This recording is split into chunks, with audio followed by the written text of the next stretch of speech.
Benvenuti al notiziario Italvideonews TV di Attualità Italiane in Irlanda. Iniziamo il nostro programma con una nota di politica italiana. Qualche settimana fa abbiamo parlato di Italicum, il nome dato alla nuova legge elettorale.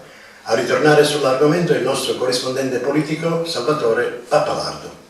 L'Italicum incassa i primi 3 voti di fiducia e si avvia al voto finale di martedì, quando i deputati a scrutinio segreto dovranno ancora una volta pronunciarsi sulla nuova riforma elettorale. La nuova legge elettorale ci avvicinerà nei prossimi mesi ai sistemi anglosassoni. Le novità più importanti sono il premio di maggioranza alla lista e non più alla coalizione, la soglia di sbarramento pari al 3% e i capilista saranno bloccati con la possibilità di esprimere una doppia preferenza di genere per gli altri candidati in lista.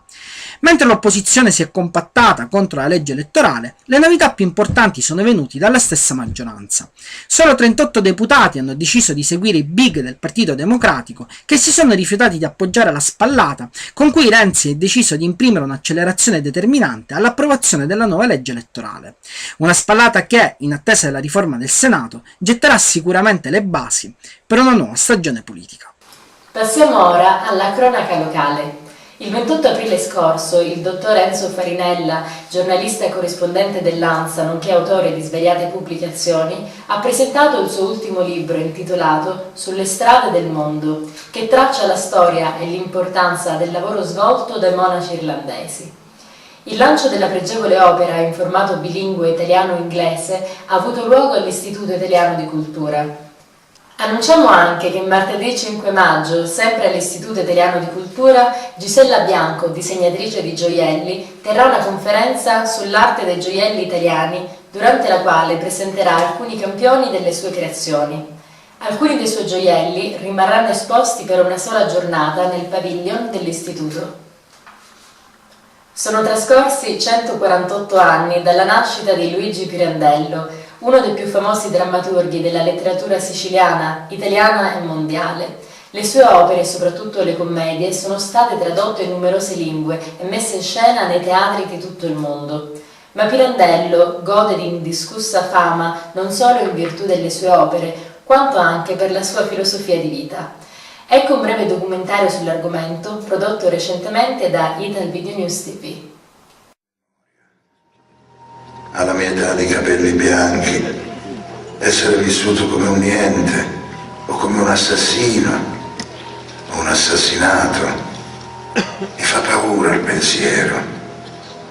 Ma non mi vengono più le parole, le virgole, i vocaboli, tutti rasi al suolo nella ragnatela delle mie dimenticanze. Mi assale il dubbio di non essere vissuto affatto, o di aver sprecato nel corso dei miei anni troppe vite senza poterne godere di alcuna. I luoghi, i tempi, le persone si mescolano. To some extent, Luigi Pirandello, the world-famous Sicilian playwright, can be compared with Albert Einstein, in that Pirandello was to the philosophy of life what Einstein was to astrophysics, both being relativists.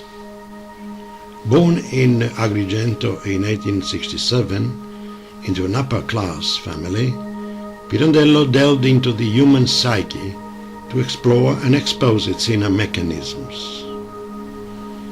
His major contribution to the philosophy of life is his belief that there is no absolute reality or truth, but there are as many subject realities and truths as there are human beings. This, coupled with his perception that each one of us wears a mask, hence we are not what we seem on the outside, were in essence the themes of his many masterpieces, be they plays, novels, essays or short stories. No other writer has dealt with the concept of madness in such depth, inspired by the fact that his wife Antonietta Portulano suffered a major nervous breakdown following the collapse of their family fortunes. It was in fact Pirandello who for 15 years had to attend to her extremely violent and delusional behavior. Famous Sicilian writer Leonardo Sciascia summed up his life in a posthumous interview on Pirandello, in which he exposed his relationship with life as a Sicilian, which was not void of contradictions. In any people, Sciascia said, you can find contradictions. Perhaps in Sicilians they are deeper and more pronounced in some way. Pirandello shared some of these contradictions. On the one hand, he did not accept the social manifesto of the Sicilian workers' movements, yet he had great compassion for those who worked in the world of softer minds which he inherited from his father. He didn't like Parliament and joined the fascist movement, yet we cannot say his works are right-wing. His works were not revolutionary, but reactionary. He thought that life can either be lived or written. Pirandello chose to write it rather than live in it.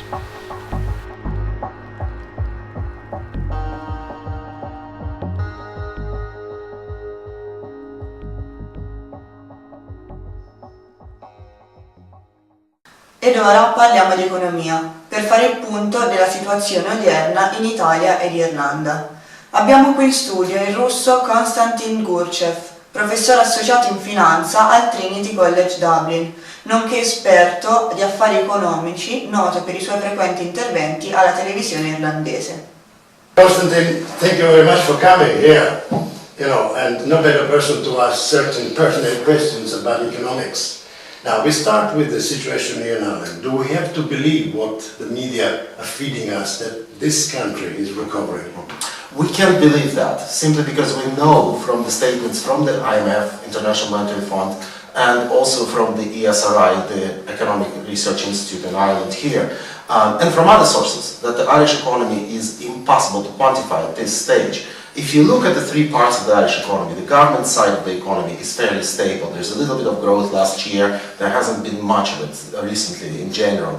If you look at the domestic demand, last year we did register first year of increase in domestic demand, but that was mostly on foot of investment. And most of the investment in this country today is sunk in things like disposals by NAMA of property. So as a result of it, it's not really real investment, that's what we would call. But the bulk of growth last year came on foot of exports. And when you look and you dig into the exports, where the expansion has taken place, it has taken place on foot of just one tax optimization scheme. It's known as contract manufacturing. And IMF is puzzled by it, our own authorities are puzzled by it, our Central Statistics Office is puzzled by it. Nobody can quantify how large it is. My estimate, it's about 10-11 billion in 1 year alone. And that accounts for bulk of growth. Sorry for interrupting you. So, this recovery, which is in a way real, from every point of view, does it translate into the ordinary Joe Soaps, on the job-raised people? That's the whole point. In the street out there, there's a little bit of stabilization, there's a bit more hope, and certainly much more optimism. But when you look on the ground in terms of the incomes per capita, in terms of the actual wages people get, hours that they work, and employment situation, things are improving, but they're not improving dramatically. Not dramatically, that's right. Now, we go to the Italian situation, because you are an expert on it as well. Because, from Italy, news are a bit scatty, we don't know where you are. There are things that are happening on the political arena, the new electoral law, things like that, but economically, one question I'd like to ask you actually is this. Some time ago, some critics said that Italy should have accepted a bailout. Is it true? I don't think Italy was in the need of the bailout. There was a very significant issue in the banks. That issue, by the way, is still unresolved in Italy. Some of the banks are still in a very weak position and probably will be in quite a time in the future as well. But generally, on the fiscal side, Italy didn't need a bailout. Remember, the deficits were benign. What Italy needed is to deal with an issue of debt and demographic issue. And so, of course, also therefore, internal debt. Yes, internal debt, and in particular government debt. And the government debt in Italy is held very significantly by the domestic investors, people who are retiring and thinking that their retirement is secured against the government bonds that they hold. And this is a very weak position going forward, simply because the rates of return on net debt are very low, but at the same time the government has difficulty funding any sort of the investment. If you look at, for example, southern Italy, which is always in perpetual need of infrastructure development and investment, even the central Italy is in the need of that as well. That is being held back by the very significant debt overhang. So from Italy's point of view, there are two problems. The first problem is the domestic private sector growth, which is being very much held back by the lack of investment, private investment, but also by the structure of the economy. And if you think there, we kind of have this traditional view of Italy as the three regions, south, center, and north. But now even within the north, we have the certain regions which have fallen out. The likes of Friuli, Alto Adige, Trentino, all those areas where there's small business reliance, Veneto even as well, where there's a very significant reliance on small businesses. Those businesses have not been invested over a long period of time. Unemployment has risen in those regions and stays very high. And so as a result of that, we now have about 4 Italys rather than 3 as in the past. Now addressing that would require some significant reforms, some significant changes. Are they moving on a bit?